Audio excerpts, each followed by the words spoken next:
Shalom semuanya. Selamat pagi. Anak-anak, selamat pagi. Anak remaja, selamat pagi. Bapak Ibu, selamat pagi.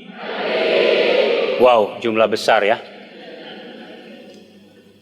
Ada kakek nenek juga? Selamat pagi semuanya. Apa kabar? Luar biasa, puji Tuhan ya.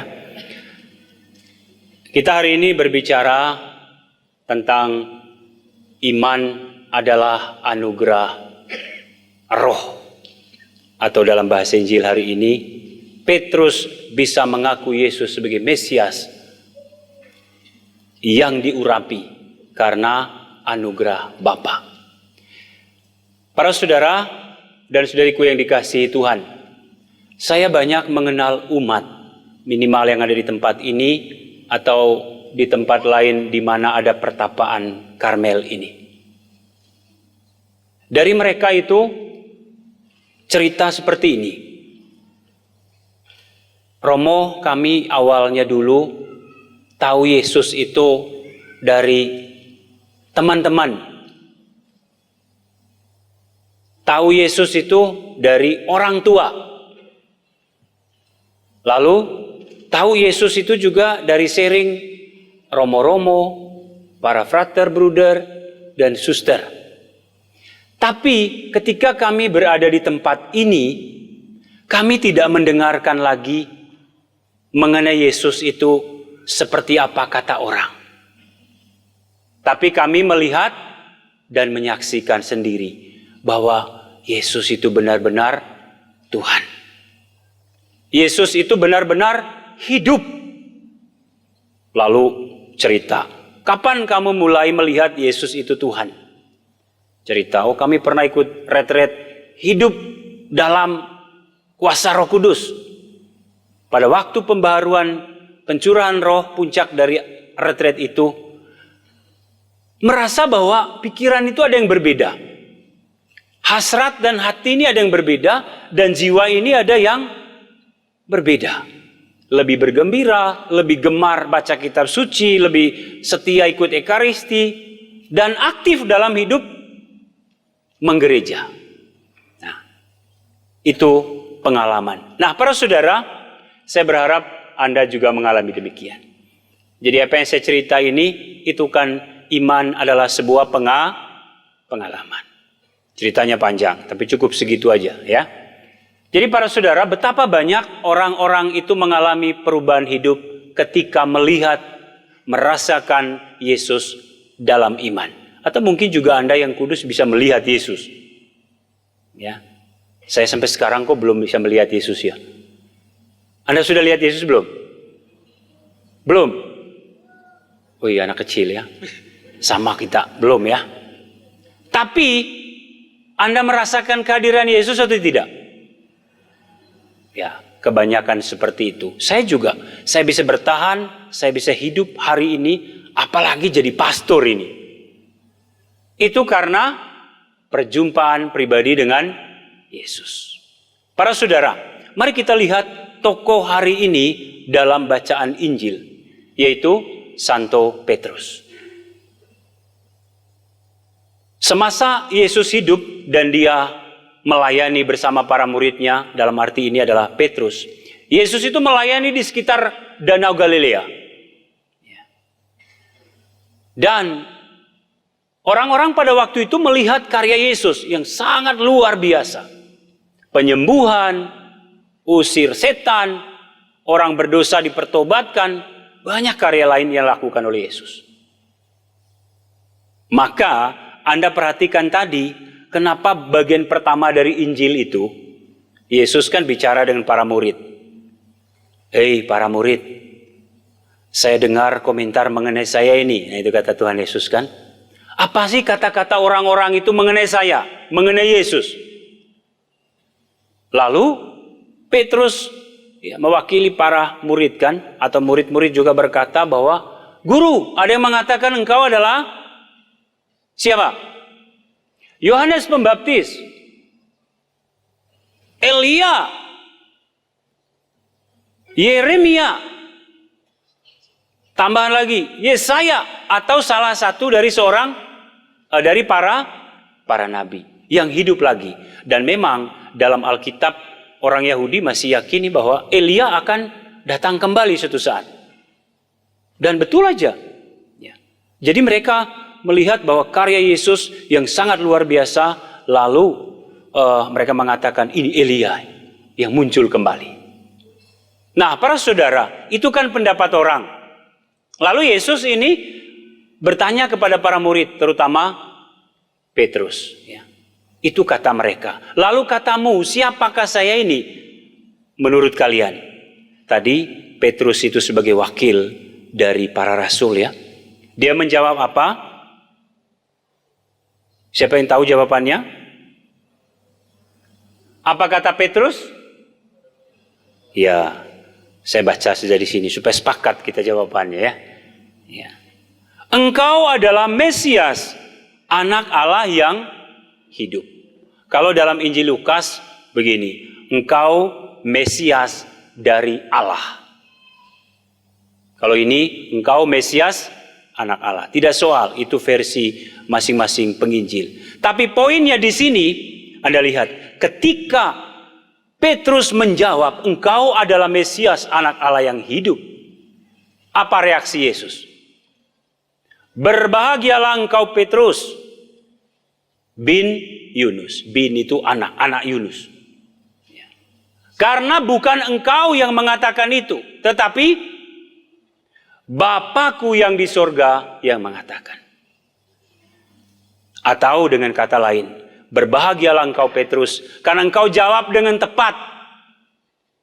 Karena Roh Kudus telah memberi inspirasi atau tinggal dalam dirimu, sehingga engkau menjawab dengan tepat. Nah, para saudara, inilah jawaban Santo Petrus. Ya. Mesias itu dalam bahasa Ibrani, Mesias atau Mesaya. Artinya apa? Yang diurapi. Kristus dalam bahasa Yunani. Kristos artinya sama, yang diurapi roh.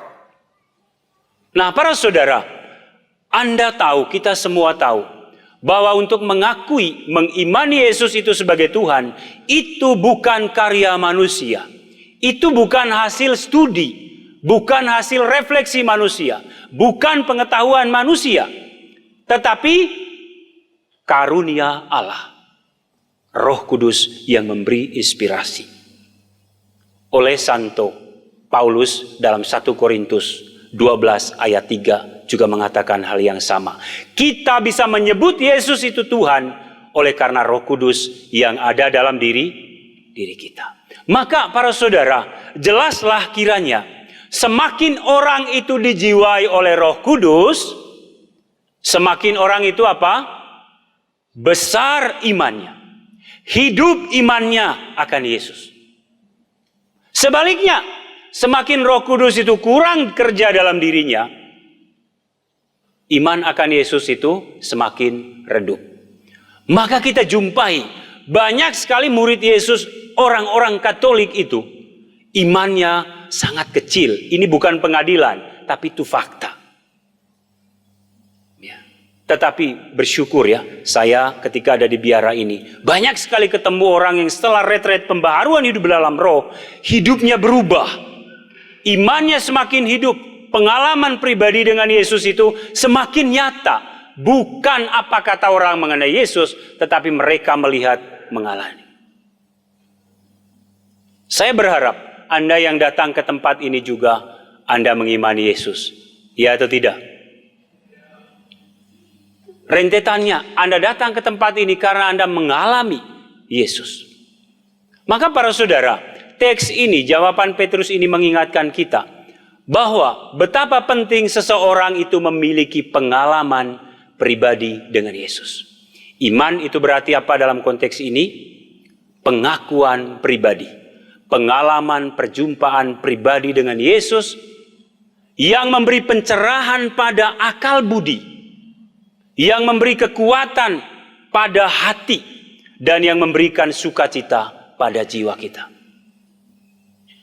Maka para saudara, orang Katolik, murid-murid Yesus, orang Kristiani, sebetulnya orang yang penuh sukacita. Amin. Maka orang Kristiani yang lusuh-lusuh, itu Anda harus refleksi. Kenapa kita jadi lusuh? Tapi beda dengan muka-muka orang di sini, ya. Segar semua saya lihat. Meskipun mengerang, menahan sakit. Sakit fisik. Tidak apa-apa, nanti terakhir ada doa penyembuhan fisik. Yesus kan sang penyembuh. Semuanya bisa dilakukan oleh Tuhan Yesus. Nah, ini para saudara, ini yang menyadarkan kita. Maka iman itu ungkapannya adalah orang punya kesadaran untuk berdoa secara pribadi kepada Tuhan.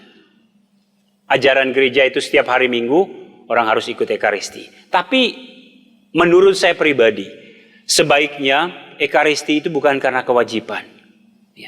Yang bagus kita mengikuti doa atau Ekaristi atau kegiatan apa saja, membaca firman, itu karena hasrat, karena gerakan roh, karena suatu ungkapan cinta saya kepada Yesus.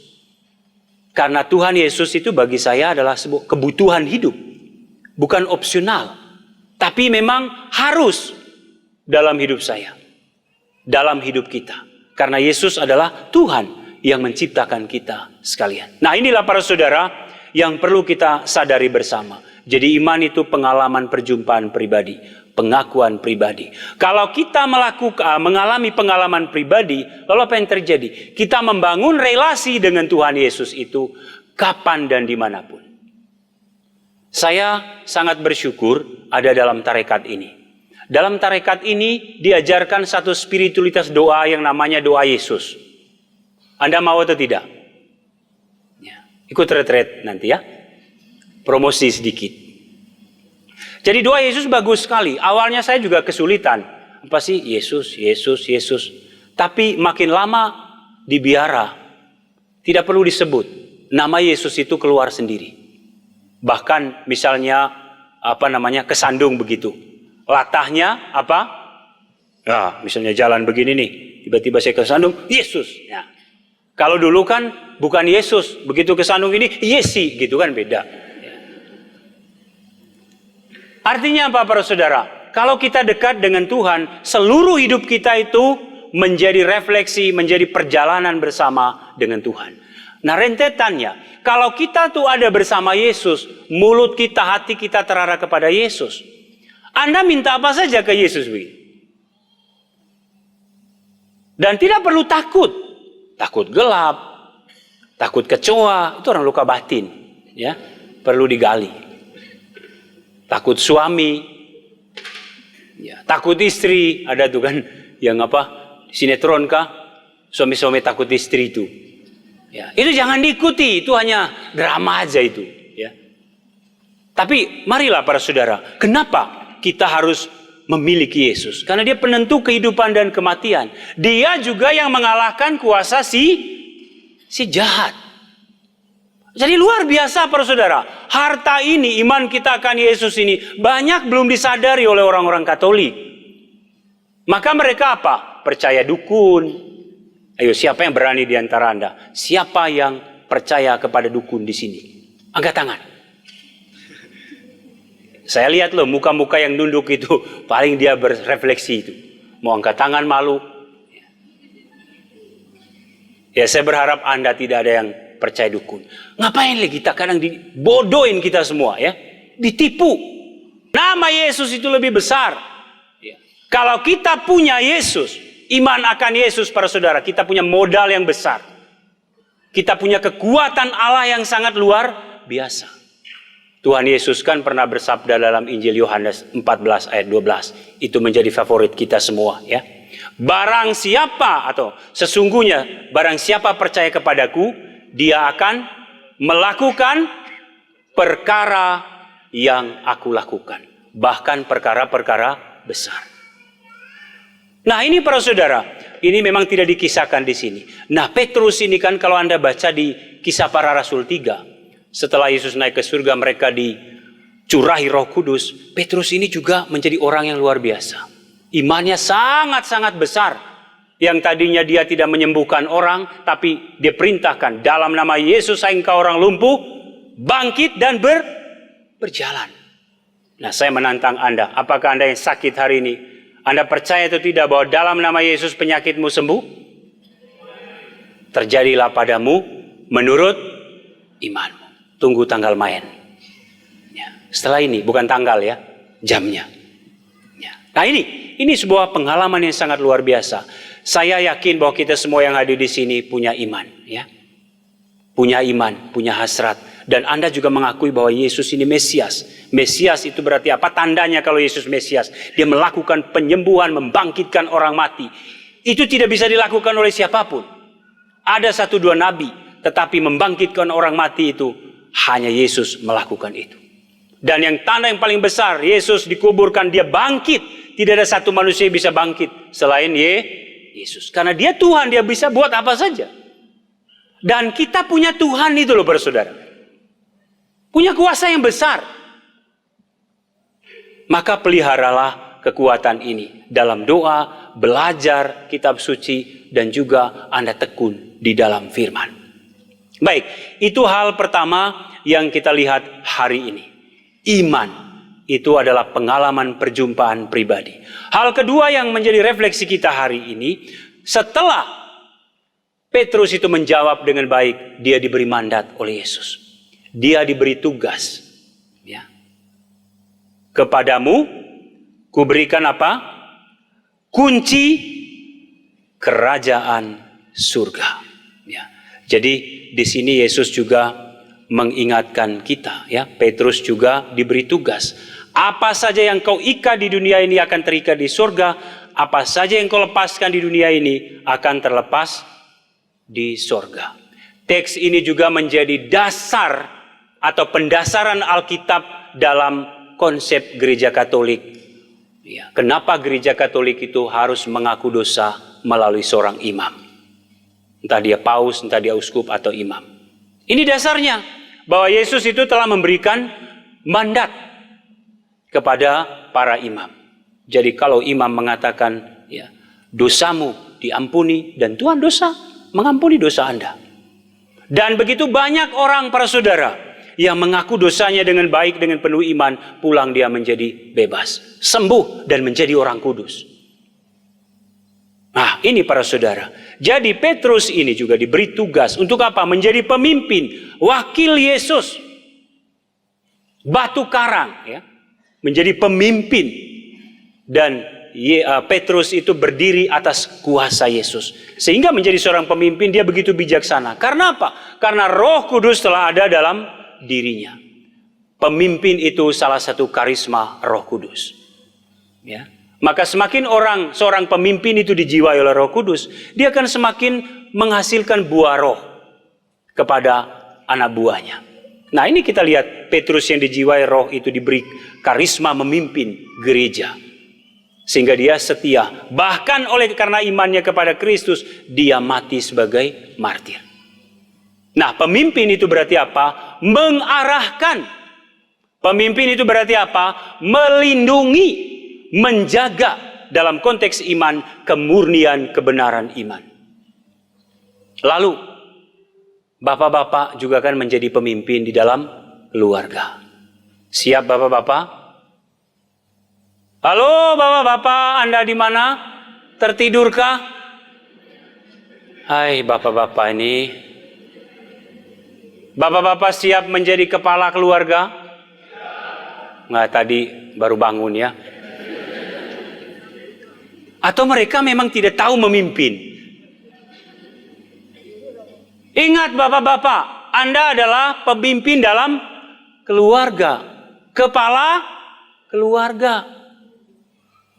Siapa jemaatmu di situ? Istri.